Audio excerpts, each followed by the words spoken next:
Hi, hello everybody, welcome back, hope you're all well.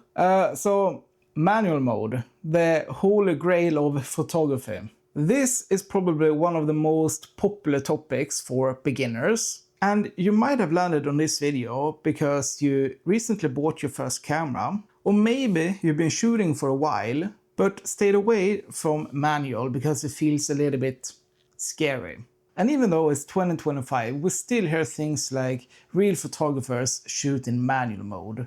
But don't get me wrong, I'm not one of those people who says you're not a real photographer if you don't shoot in manual mode. I mean, personally, I shoot in aperture mode like 99% of the time. But here's the thing, there's a big difference between not shooting manual because you don't know how to, and not shooting manual because you don't need it for your photography. If you're not shooting manual because you don't know how to, it's going to hold you back because you simply won't understand how all the settings are working together. And there's really no reason not to learn it because it's actually so simple. So by the end of this video, hopefully, if I'm a good teacher enough, you will know exactly what it is about. So manual mode really comes down to three settings: aperture, shutter speed, and ISO. Together they form what's called the exposure triangle. All three changes how bright or dark your photo is, but in complete different ways. I've set this little scene up in front of me with some characters and a moving fan, and that's because it will show you how these settings work together. Aperture isn't actually anything in your camera, it's actually about your lens. It's the physical hole that lets in more or less light into your sensor. And we measure that size of hole in f-stop's number. More on that in a second. So a bigger hole lets in more light and makes the image brighter. Meanwhile, a smaller hole lets in less light, making the image darker. I'll increase my aperture or open aperture to f1.4, and as you can clearly see, the image becomes brighter. This means that photo is overexposed. Now, something confusing to know, the f-stop number is actually backwards. A low f-stop number, like f1.4, is actually physically a bigger hole in the lens, also known as a wide aperture, shooting wide. Meanwhile, a high f number, like f16, makes the hole much smaller, which is known as a narrow aperture. Next, I'll increase the f-stop to f16. As you can see, the image becomes gradually darker and darker. So again, bigger aperture, smaller f-stop number, equals more light. And a smaller aperture, and a higher f-stop number, equals less light. Next up is shutter speed. Instead of physically opening and closing a hole like aperture does, shutter speed decides how long your sensor, or film for that matter, is exposed to light. Faster shutter speed equals less time exposed equals darker image. Slower shutter speed equals more time exposed equals brighter image. So here I'm increasing the shutter speed and see how the image becomes darker. Now I will slow it down, see how it becomes brighter instead. And that's how you change the brightness with shutter speed.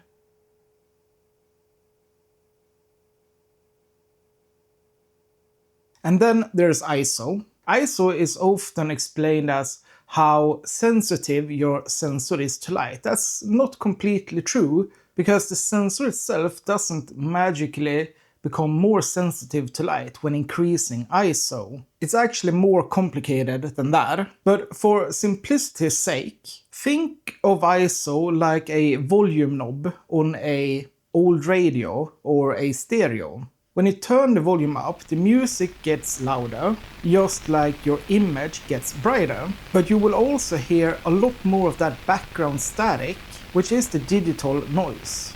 When you turn it down, the music gets quieter, but the static also becomes less noticeable. ISO works in a very similar way. So if I turn up the ISO, the photo becomes brighter.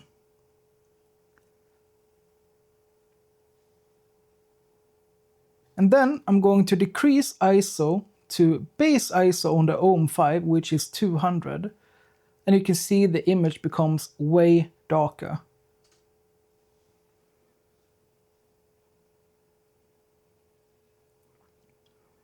Easy as that. Higher ISO means brighter image and lower ISO means darker image. So now you might be thinking, why do we need 3 settings to control the brightness level of our image? Why not just a simple brightness dial, plus or minus? Well, the thing is, each of these settings affect your photo in a different way. You might have spotted a few during the side-by-side comparisons, but let me demonstrate again. Right now I'm shooting at f1.4, the widest this 20mm lens will go. A wide aperture or a low f-stop number means a shallow depth of field, which gives you that nice blurry background as you often see in portraits. If you close the aperture down, increasing the f-stop number, you get a deeper depth of field, bringing more of the scene into focus. Take this shot for example. The subject in front is sharp, but the ones behind are soft and out of focus. That's shallow depth of field in action. And as I said before, this is perfect for portraits when you want the subject to stand out against a blurry background. But what happens if you photograph a group of people? You don't want half of them to be in focus and the rest of them being blurry. So in that case, you stop the lens down to, let's say, f5.6. Now, the 2 closest subjects are still in focus, and even the one at the back looks much clearer. That's the deeper depth of field you get with a smaller aperture. But here's where it gets interesting. With a smaller aperture, the photo suddenly looks way too dark. That's called underexposed. To fix it, we could slow the shutter down, letting the sensor gather light for a longer period of time. And just like that, the exposure looks right again. Longer shutter speed means a brighter image because the shutter is open for longer. But slowing the shutter speed down has its own side effects. Check the fan in the background. With a fast shutter speed, it looks frozen. With a slow shutter, it's blurred, like it's spinning much faster. Of course, the fan has been spinning the same speed the whole time. It's just the shutter speed that changes how motion is recorded. So a slow shutter speed like 1/25th of a second will give you visible motion blur. That's how you get those silky waterfall shots or light trails in long exposure photography. On the other hand, a fast shutter speed freezes action completely. That's what you would use in wildlife photography, sports, or even street photography where things is happening, well, quickly. Now imagine you're shooting a family photo and the kids are running around. You've stopped down your aperture so everyone's in focus, but if you slow the shutter to brighten the image, all the moving kids will just turn into blurry streaks. So how do we fix that? The answer is go the other way. Keep the shutter speed fast enough to freeze the action and instead increase the ISO. As I increase the ISO, the image gets brighter and properly exposed. Now we got everyone in focus, no motion blur, and thanks to ISO currently at 5000, the photo looks well exposed. But of course ISO comes with its own trade-offs. Remember that volume knob analogy from earlier? Not only will the music get louder, but you will also start hearing that static noise in the background. The same thing happens with your camera. The noise is always there, but at higher ISO values it becomes more visible. Here's a side-by-side, one at low ISO and one cranked much higher.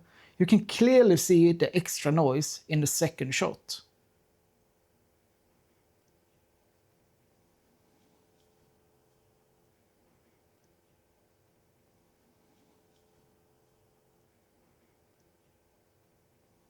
So in simple terms, you generally want to keep the ISO as low as possible, ideally at base ISO, if you want the cleanest image you can get. So now when we know that higher ISO means lower image quality, a lot of beginners make the same mistake. They keep ISO as low as possible at all times, and then try to recover the shadows in post later. The problem with that is something called signal to noise ratio. The signal is the actual light hitting your sensor, the real information in the image. The noise is the random static that's always there in the background. If you shoot at ISO 200 and underexpose, then boost the shadows afterwards, you're mostly boosting the noise, because the original signal was weak. But if you raise the ISO in camera and expose properly, you're giving the sensor a much stronger signal to work with. Even at something like ISO 1600, the results will often look cleaner than trying to fix a dark ISO 200 file later. So the key takeaway here is this: getting the right exposure in camera is more important than just keeping your ISO as low as possible. So here's the thing, I actually don't shoot in manual that often. With the way I like to photograph, I don't really need it most of the time. But when I do use manual mode, I usually pair it with auto ISO. That means I'm setting the aperture and the shutter speed myself, and then the camera automatically adjusts the ISO to give me a proper exposure. The catch is, this kinda introduces a fourth setting into the mix: exposure compensation. You'll see this as a little plus minus symbol on the camera. With this, I can basically tell the camera, hey, I want the image to be a little brighter or a little darker, and the camera will take this into consideration when changing the ISO for me. Not every camera offers auto ISO in manual, but if yours does, it's definitely worth trying. Just keep in mind that exposure compensation is key here. Without it, the camera will simply aim for an average exposure, and that might not match what you had in mind creatively. Anyways, let's put the camera into full auto and take a shot. And here's what it came up with. Aperture ended up on f1.4 and a shutter speed of 1/250th of a second and ISO 2000.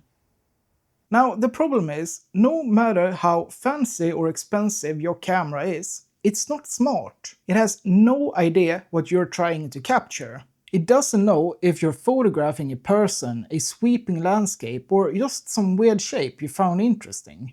And it definitely doesn't know what you want the image to look like. That part's entirely up to you. So that's really what shooting in manual mode does for you and your photography. Shooting in manual gives you, the photographer, full control, so you can take your camera's ability to its full potential in any situations. This way, if I want to take a portrait with a nice blurry background, I can do that. If I want to take a family photo and I want everyone to be in focus, I can step down the aperture, set my shutter speed needed for the scene, and compensate for any lack of light with ISO. If needed, of course.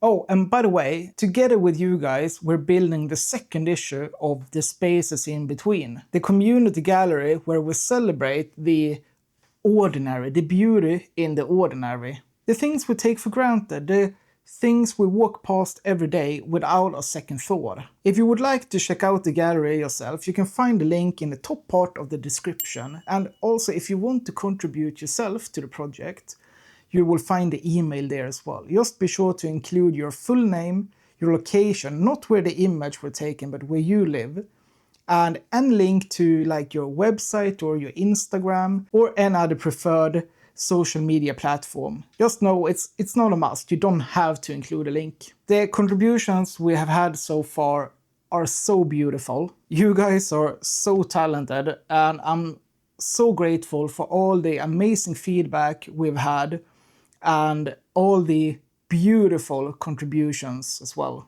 Thanks to all of you. So that's how you shoot in manual mode. Please feel free to leave me any comments or questions if you have any. So yeah, if you enjoyed the video, give it a like and consider subscribing. I appreciate it so much. But until next time, have a good day or evening whenever you're watching this. Out!